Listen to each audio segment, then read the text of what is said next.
स्वागत है आपका मेरी कंपनी में। लीजिए मैडम जी पानी। और मयंक ये ले, ये गुनगुना पानी है। 3-4 दिन से तेरा गला खराब है ना, तो ठंडा पानी मत पियो, गुनगुना पानी पीना है, ठीक है? ठीक है भाई सुमित, पी लूंगा मैं गुनगुना पानी। Thank you. अच्छा, इनसे मिलो, ये हमारी कंपनी में नई ज्वाइन कर रही है। अरे वाह, ये तो बहुत अच्छी बात है। आपको पता है मयंक भाई ने यहाँ तक पहुँचने के लिए कितनी मेहनत करी है? ऐसी मेहनत आपको करनी है। ऐसे मयंक, आज क्या खा रहे हो तुम? मैं राजमा चावल लाया। क्या है मयंक, आज भी राजमा चावल? अरे कोई ढंग की चीज खाया कर ना, हमेशा राजमा चावल के पीछे पड़ा रहता है, ऐसे तो कमजोर हो जाएगा तू। अरे सुमित भाई, तुम गुस्सा क्यों कर रहे हो? मैं खा लूंगा, तुम टेंशन मत लो। चल ठीक है, ध्यान रखियो अपना, मैं काम निपटा के आ रहा हूँ। और सुन, खाना मेरे साथ ही खाइयो। आज तक मैंने तेरे बिना खाना खाया है? मैं तेरे साथ ही खाना खाऊंगा। जा, जो तेरा काम है वो तू करके आ। हाँ तो तनु जी, मुझे आपको ये बताना था कि आज ऑफिस में आपका पहला दिन है, तो आपको कुछ बातों का खास कर ख्याल रखना पड़ेगा। सर आप कुछ बोले उससे पहले मेरे मन में एक क्वेश्चन है। जी जी बिल्कुल पूछिए, आपके मन में जो सवाल है मैं ज़रूर जवाब दूंगा उसका। सर जो अभी आए थे यहाँ पर पानी देने के लिए, वो प्यून ही थे ना? हाँ, वो सुमित ऑफिस बॉय ही है, मेरा ऑफिस बॉय। पर सर वो ऐसे लग नहीं रहे थे कि वो यहाँ के ऑफिस बॉय हैं, उनका बिहेवियर थोड़ा अलग था आपके साथ। वैसे एक बात बोलूँ सर, इन लोगों को ना ज़्यादा सर पे नहीं चढ़ाना चाहिए, आगे चल के आपको ही परेशानी होगी फिर। और सर ये तो आपने भी देखा होगा इसने कैसे बात की है आपसे, तू तड़ाक करके बात कर रहा था। ऐसे कौन से मैनर्स होते हैं, कोई प्यून ऐसे नहीं करता सर। मुझे पता है आपके मन में इस वक्त क्या चल रहा है, और इसमें आपकी भी गलती नहीं है। यहाँ जो भी आता है ना कंपनी में नया ज्वाइन करने, उसके दिमाग में ये ख्याल ज़रूर आता है कि ये प्यून होके और मुझे इस तरीके से कैसे ट्रीट कर रहा है। खैर, मैं आपका ज़्यादा समय नहीं लूँगा। उनकी सच्चाई सुनाने से पहले मैं ना आपको एक कहानी सुनाना चाहूँगा, अगर आप कहें तो। जी बिल्कुल सर, सुनाइए। तो तन्नू जी, बात है आज से 25 साल पहले की। मैं और मेरे मम्मी पापा बहुत खुशहाल ज़िंदगी जी रहे थे, और ये जो सुमित है ना, इनके पिताजी हमारे यहाँ काम करते थे, नौकर का। मैं उन्हें काका काका कहकर बुलाता था। सब कुछ सही चल रहा था, पर कुदरत का खेल कहें या मेरी बदनसीबी, माँ पापा और मैं, हम लोग घूमने के लिए जा रहे थे। हमारे साथ काका भी थे। बाई चांस सामने से एक ट्रक आया और हमारी गाड़ी में टक्कर मार दी।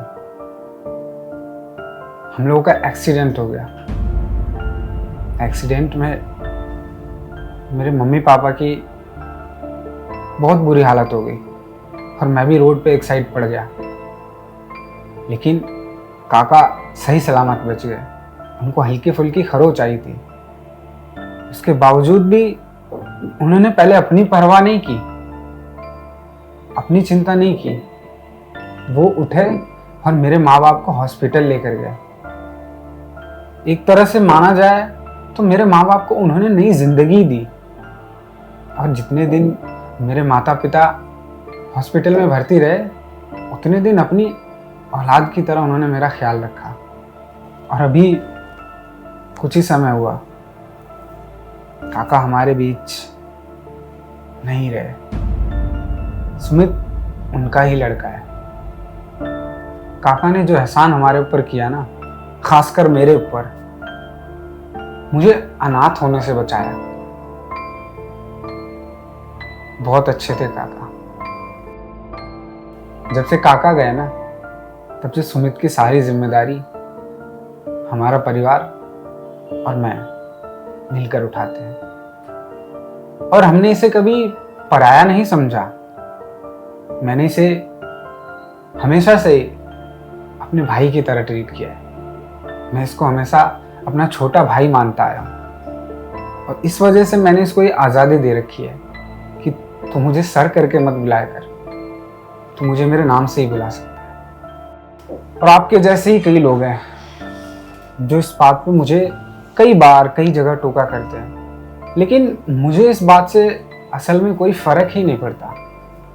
मुझे जो करना है, मुझे जो सही लगता है, मैं वही करता हूँ। और सुमित मेरे एक परिवार का हिस्सा है और वो हमेशा रहेगा, चाहे कोई भी कुछ भी कहे। मैं इस रिश्ते को कभी नहीं तोड़ूंगा, क्योंकि काका जी जो हम पर एहसान करके गए हैं ना, वो अगर हम अपनी पूरी ज़िंदगी लगा दें तब भी नहीं उतार सकते। इसलिए सुमित मुझसे इस तरह से बात करता है। और इतना ही नहीं, कंपनी के 50% राइट्स होल्डर सुमित के नाम है, लेकिन हमने इसको बताया नहीं है।